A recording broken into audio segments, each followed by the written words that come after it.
Hello मेरे class 11th के प्यारे प्यारे बच्चों। बहुत सारे बच्चों के एग्जाम हो गए पर बहुत सारे बच्चे अभी भी फिजिक्स में स्ट्रगल कर रहे हैं। अब मेरी बात सुनो, यूट्यूब पर बहुत सारा कंटेंट है, बहुत सारे टीचर है, बहुत बड़े बड़े चेहरे हैं, लेकिन अगर आप बहुत जगह भटक चुके हो लेकिन आपको रिलेवेंट जो एग्जाम में आएगा ऐसा कंटेंट नहीं मिला है या फिर ऐसी वीडियोस नहीं मिली है जहां से क्वेश्चन डायरेक्टली आपके पेपर में आएगा, ये मेरा वादा है, ये मेरा दावा है कि जहां से क्वेश्चन पक्का आएगा वैसी वीडियो मैं आपको दूंगा।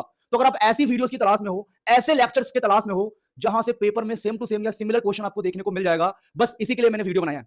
इसका नाम ऐसा लिखा गया है फिजिक्स पेपर। और ये ऐसा क्यों लिखा गया है सोचो, आपको अट्रैक्ट करने के लिए नहीं, ये सच्चाई है। अब देखो, मान लो 100 बच्चे हैं और 100 में से 99 बच्चों के पेपर में सेम टू सेम क्वेश्चन अगर आ रहा है तो क्या हम उसको कह नहीं सकते? ये बिल्कुल कह सकते हैं। अब दो चार लोग हैं जो मेरे से जलन करते हैं, या दो चार लोग हैं जो भाई बिल्कुल ही नहीं पढ़ते, पेपर से एक दिन पहले जाएंगे वीडियो देख के फिर कमेंट करेंगे कि तेरे से मैं पढ़ के गया था, मेरे पेपर अच्छा नहीं गया। भाई आप एक दिन पढ़ोगे तो कैसे होगा? तो अगर आपके पास 2 3 दिन 4 दिन का टाइम है और आपको हल्का फुल्का पहले से आता है तब जाके आप बढ़िया स्कोर कर सकते हो। लेकिन अगर आपके पास एक दिन का टाइम है या 2 दिन का टाइम है तो इन वीडियो से आप इजीली अच्छे नंबर से पास हो जाओगे।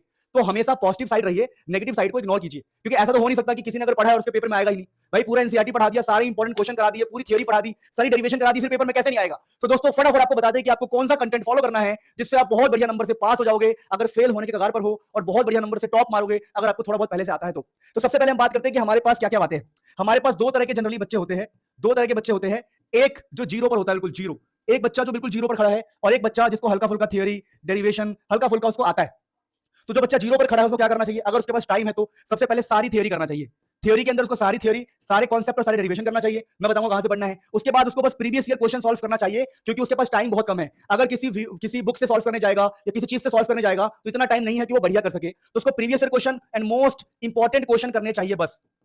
और जिस बच्चे को पहले से ही थ्योरी क्लियर है, डेरिवेशन क्लियर है, उसको सिर्फ ये करना चाहिए, previous year question, most important question करने चाहिए अगर उसके पास टाइम कम है तो। अब आपके मन में आएगा सर हमें क्या करना चाहिए अगर हम जीरो पर है तो, हमें क्या करना चाहिए अगर हम इस कैटेगरी के हैं तो सबसे पहले हम बात करते हैं उन बच्चों के लिए जो जीरो पर खड़े हैं। और यकीन मानो मैं दावा करता हूं अगर बच्चा जीरो पर है और उसके पास टाइम इतना है कि वो पढ़ सके तो भाई साहब आप धमाल कमाल बवाल करने वाले हो। रियल बातें कर रहा हूं मैं। देखो सबसे पहले आपको, अगर पहले बात करते हैं जो जीरो पर है, अगर आप जीरो पर तो सबसे पहले आपको ये 58 मिनट, 1 घंटे 13 मिनट, 42 मिनट, 1 घंटे 28 मिनट, इन टाइम्स का इस्तेमाल करके आप अपने कॉन्सेप्ट को क्लियर करेंगे। लाखों बच्चों ने कॉन्सेप्ट क्लियर भी किया है, समझ में भी आया है, आप कमेंट पढ़ लेना। तो सबसे पहले आप कॉन्सेप्ट क्लियर करोगे, टाइम लगाओगे, मेहनत करना पड़ेगा, बिना मेहनत के कुछ भी नहीं मिलने वाला, समझे?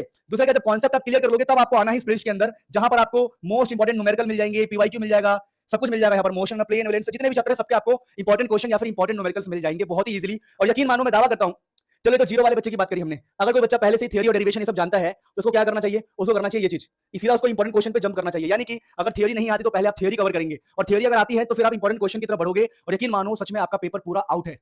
पेपर मान लो पूरा ही आउट है, इससे बाहर यार क्या देगा बंदा? सोचो, जब हम सारे इंपॉर्टेंट न्यूमेरिकल करा देंगे, सारे इंपॉर्टेंट क्वेश्चन करा देंगे, सारी थ्योरी करा देंगे, सारी डेरिवेशन करा देंगे, तो अब लॉजिकली सोचो इससे बाहर पेपर क्या आएगा? और इससे बाहर पेपर नहीं आता है, आपको यकीन नहीं हो रहा है तो बच्चों के रिव्यू, बच्चों के कमेंट, सब कुछ मैं कम्युनिटी पोस्ट में डालता हूं। अब प्लीज एक बार चेक कीजिए, आपको मुझ पर भरोसा होगा। अगर नए बच्चे हो तो एक बार मुझसे पढ़ के देखो, एक बार मेरे प्लेलिस्ट को फॉलो करके देखो, आप एकदम चौंक जाओगे सर आप पहले कहां थे। और पुराने बच्चे हो तो मैं सही कह रहा हूं कि गलत कह रहा हूं, एक बार कमेंट करके बच्चों को बता दो तो आपका खूब भला हो, आपका पेपर बहुत अच्छा जाए। सब्सक्राइब कर लो, 12th में दोनों लोग मिलकर धूम मचाएंगे। सब्सक्राइब कर लो भाई, बहुत मजा आने वाला है। 12th में बहुत सारी प्लानिंग चल रही है ना, तो मिलते हैं 12th में। आपका खूब भला हो, सब्सक्राइब कर लोगे तभी 12th में मिलोगे, नहीं करोगे तो भाई 11th में रह जाओगे।